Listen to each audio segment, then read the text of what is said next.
Hello, everyone. It's good to be back here again, discussing just topics and relevant topics that we're seeing here in our marketplace from a plant nutrient and a grain perspective here going forward here. We're in the third week of June. We've definitely got some crop issues that I think we've identified over the last few sessions here. From a corn and soybean perspective, we've got a few things we wanted to highlight here today. But just coming in with more rain and more cool, wet weather, cloudy weather here that we've seen the last week.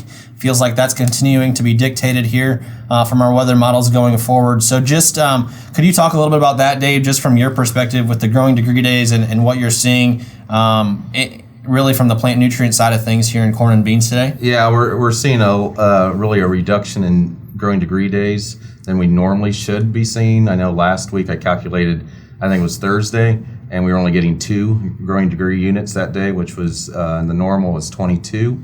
So if we're still planning on planting soybeans, I would strongly encourage putting a starter in with them if you have the capability of doing that. Here at the Andersons, we do have Correct or First Pass, 2 really good starters that showed an increased biomass last year, which will hurry up those beans, which we're going to need every growing degree day this year that we can get. And the increased rain and the continual moisture that we are seeing out here is causing a fungal issue on our corn. I'm seeing anthracnose already develop on corn, so if we're going out there and doing a herbicide application, Roundup, V2, V5, we need to be thinking about putting a fungicide out there to prevent or cure the fungus that we have growing on the corn right now. That kind of puts us right into wheat. We're seeing, and we're going to see the potential of an increase vomitoxin year. So if the wheat in your area is still flowering, we need to be thinking about applying a fungicide. There's 3 of them that are labeled that I'm thinking of right now: Bayer, Syngenta, and also Headline or BASF has a fungicide that you can put on flowering wheat that will prevent vomitoxin.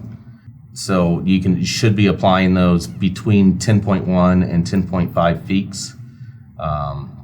That will reduce the vomitoxin in your wheat, which is going to be an issue, I think. Anything over 2 parts per million, correct? Correct. From an elevator standpoint, when you go to harvest your wheat, if you take a look at your local elevator discount schedule, typically red and white wheat, they need to be of a sound milling quality. With respect to VOM, that typically means 2.0 parts per million vomitoxin or lower.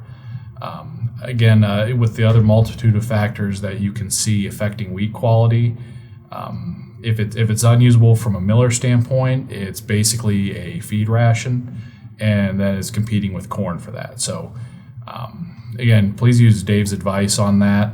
From my experience, if you do apply a fungicide at flowering time, you will be at least below 2 parts per million. I think you guys reject it after 5 parts per million. Is that right? Really depends on the year. Sometimes it depends on the location, and if we're able to find a market for it. Okay. And I think too, vomitoxin is a word that, most in the trade just kind of cringe at. Especially from the producer side of things, it's just kind of one of those, we talk about it in corn, we talk about it in wheat. It's one of those that we really work hard, I think, as an industry to try and mitigate and work against. And I think this fungicide application is just crucial. I know it's been extremely wet and tough to get on already from a wheat perspective, but I don't know that it's not necessarily too late from that regard, is it, Dave? No, not at all. I know our northern territories are having issues with getting on the ground with ground rigs, so they're calling in airplanes. You just need to apply the fungicide when the flower is open so it can get in and prevent the VOM from getting in. Yeah, and from a crop insurance perspective too, there's definitely different stipulations there from a quality perspective, but normal revenue crop insurance from a wheat perspective does cover some of the vomitoxin issues that you might see. So be sure you're in touch with your your rep there from your crop insurance agent perspective on what you're seeing from a wheat perspective, just like you are corn and beans and the prevent plant dynamic that we've seen. I'm going to switch back just for a minute here and talk about the June 25th crop insurance date that we have looking at us from a calendar perspective here today.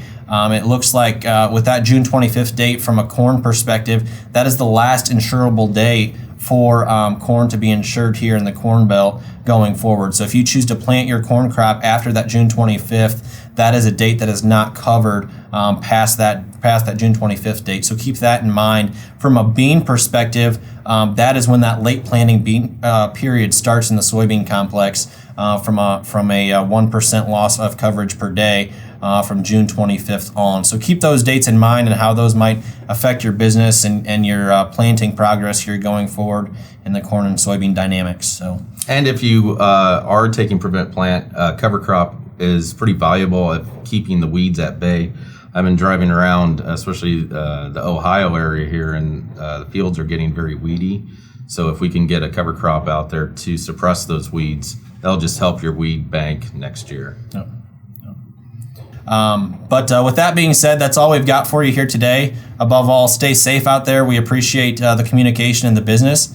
If there's anything else we can help you with here at the Andersons, do not hesitate to give us a shout. Be more than happy to help you out. Thank you.